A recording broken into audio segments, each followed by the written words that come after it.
बुआ ने लड़की की फोटो भेजी है, देख पसंद है तो बता, कल देखने चलते हैं। शिवानी है कहाँ, उसे बुलाइए तो।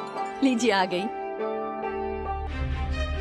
ठीक है बेटा, उसके हाथ में सफेद दाग है, मैंने सुना है आगे वो बच्चों में भी आ सकता है। सफ़ेद दाग दिखते ही लोग डर जाते हैं, परेशान हो जाते हैं।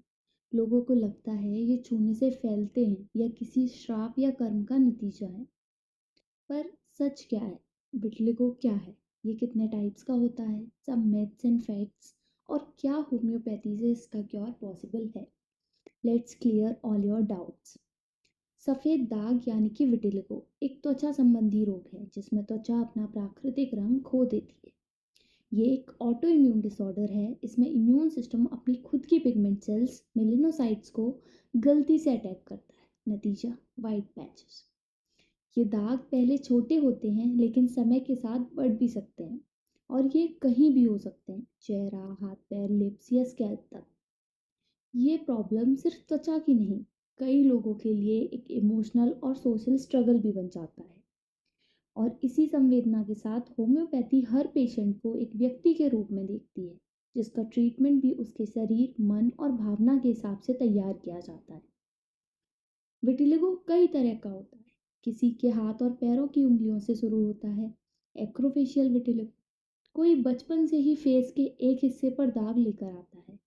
सेगमेंटल विटिलिगो, जो अक्सर एक साइड ही होता है। कई लोगों के ये दाग धीरे धीरे दोनों तरफ फैलते हैं, जैसे दोनों आंखों के आसपास, हाथ पैरों पर। इसे कहते हैं नॉन सेगमेंटल विटिलिगो, और ये सबसे कॉमन टाइप है। कभी ये दाग एक छोटी सी जगह तक सीमित रहते हैं, फोकल, और कुछ केसेस में ये सफ़ेदी पूरे शरीर को ढक लेती है। उसे हम यूनिवर्सल विटिलिगो कहते हैं। और जब एक ही पैच में 3 रंग नज़र आते हैं, नॉर्मल स्किन, हल्का भूरा यानी कि ब्राउन, और सफ़ेद, तो ये ट्राइकॉम विटिलिगो कहलाता है। होम्योपैथी में हम डिसीज़ को समझने के लिए एक कॉन्सेप्ट यूज़ करते हैं, मियाज्म।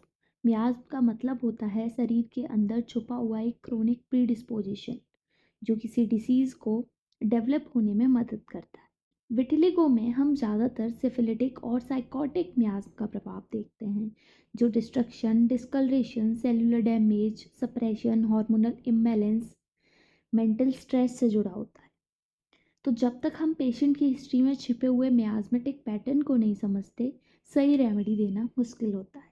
विटिलिगो को लेकर कई गलत धारणाएं लोगों में हैं, जो पेशेंट के लिए और ज़्यादा इमोशनल प्रेशर बन जाती हैं। जैसे कि ये छूने से फैलता है। विटिलिगो ऑटो इम्यून बीमारी है, ये कंटेजियस नहीं है। लोगों का मानना है ये किसी काला जादू या भगवान का पनिशमेंट है, पर इसका संबंध सिर्फ इम्यून इम्बैलेंस, जेनेटिक्स और स्ट्रेस से होता है। लोगों को लगता है इसका कोई इलाज नहीं है। होम्योपैथी में पर्सनलाइज केस टेकिंग के साथ कई केसेस में स्किन कलर ग्रेजुअली वापस आ जाता है।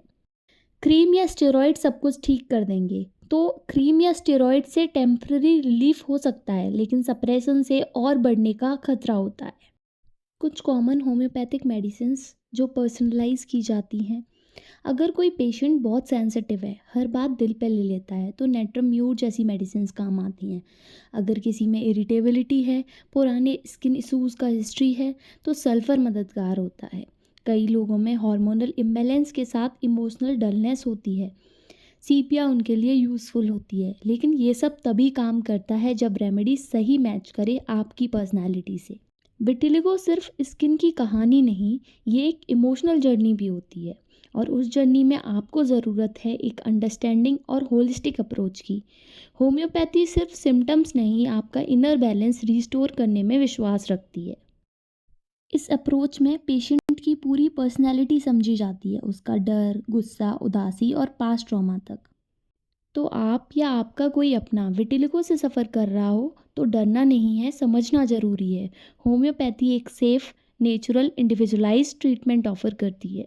तो आज ही कंसल्ट करें और अपने रंग को समझें, छुपाएं नहीं। और कमेंट्स में अपनी स्टोरी या मिथ ज़रूर शेयर करें। Thank you.